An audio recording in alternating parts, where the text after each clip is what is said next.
अब्बासी साहब, आप चूंकि स्टूडियोज़ में हैं तो मैं चाहती हूँ कि सबसे पहले आप इस पर रोशनी डालें कि कुछ अच्छी खबरें हमारे सामने आ रही हैं इकॉनमी के मैदान से। सऊदी वफ़द, बड़े बड़े ब्यूरोक्रेट्स, उसमें इन्वेस्टर्स शामिल हैं, CEOs शामिल हैं जो पाकिस्तान आ रहे हैं। हमेशा कहा जाता था पाकिस्तान में सऊदी अरब इन्वेस्टमेंट करने जा रहा है, ये खबरें आती थी लेकिन इम्प्लीमेंट होती हुई नज़र नहीं आती थी। इस बार आपको अमली मैदान में कुछ होता हुआ नज़र आ रहा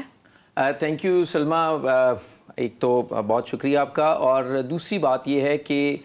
पहली मर्तबा जो SIFC है उसकी कोशिशों की बाद सऊदी अरब की तरफ से जो बहुत एक मैच्योर इन्वेस्टमेंट और बहुत एक्टिवली और बहुत ही ज़्यादा संजीदा कोशिशें की जा रही हैं, और जो हम एफ़र्ट्स देख रहे हैं ना सिर्फ पाकिस्तानी हुकाम की तरफ से और जो हमारी मिलिट्री लीडरशिप है उसकी तरफ से, इसके साथ साथ जो सऊदी क़यादत है उनकी तरफ से भी बहुत हौसला अफजा इकदाम किए जा रहे हैं इस तमाम तर कोशिशों में कि पाकिस्तान को इस वक्त जिन इन्वेस्टमेंट्स की ज़रूरत है, जो यहाँ पर एक एनवायरनमेंट बनाया जा रहा है इन्वेस्टमेंट्स के हवाले से, उसमें सऊदी अरब की जो दिलचस्पी है वो बिलखसूस काबिले सताइश है, और उसके लिए तमाम तर जो इकदाम किए हैं बहुत हौसला अफजा हैं। जो अब तक रिपोर्ट्स सामने आई हैं, आप बैक टू बैक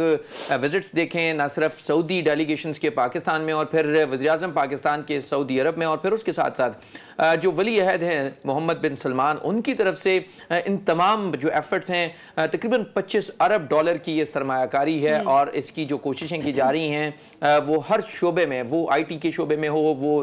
ज़राअत के शोबे में हो, वो जो माइनिंग है उस शोबे में हो, रियल एस्टेट में हो, होटलिंग के शोबे में हो, ये वो तमाम शोबाजात हैं जिनके ऊपर बहुत संजीदा कोशिशें की जा रही हैं। और जो इससे पहले वफ्द आया था उसकी विज़िट के दौरान भी पाकिस्तान की तरफ से बहुत अच्छी जो है वो ऑफर्स भी की गई थी और बताया गया था कि ये अपॉर्चुनिटीज़ मौजूद हैं। और उसके बाद फिर वज़ीर-ए-आज़म का सऊदी अरब जाना, फिर मोहम्मद बिन सलमान साहब से मुलाकात, और फिर उसके बाद अब दोबारा वफ्द का आना,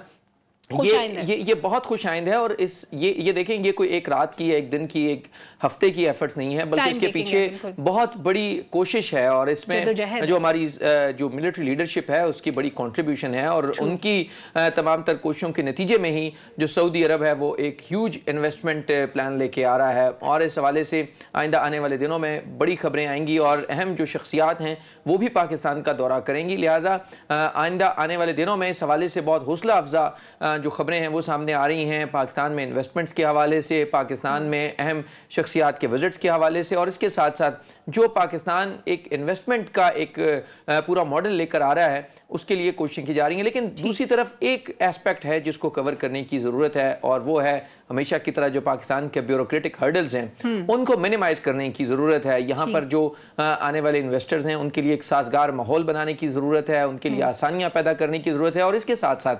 देखें, जो एनवायरनमेंट होता है ना बहुत मैटर करता है। जब भी कोई इन्वेस्टर आता है तो उसको जो माहौल है वो देखता है कि वो कितना साजगार है, उसकी कितनी सहूलियात हैं, और उसके लिए अगर वो इन्वेस्टमेंट लेकर आता है तो उसके लिए कितनी आसानियां पैदा की जाएंगी। लेकिन क्योंकि हमारे यहाँ जो तारीख है वो इस हवाले से कुछ अच्छी नहीं है कि जो ब्यूरोक्रेटिक हर्डल्स हैं वो हमेशा से रही हैं, जो अफसरशाही है वो हमारी हमेशा बहुत से मसाइल और जो मसाइल पर अब काबू पाना होगा, अदरवाइज मसाइल पैदा होंगे मुस्तकबिल में भी। ठीक है।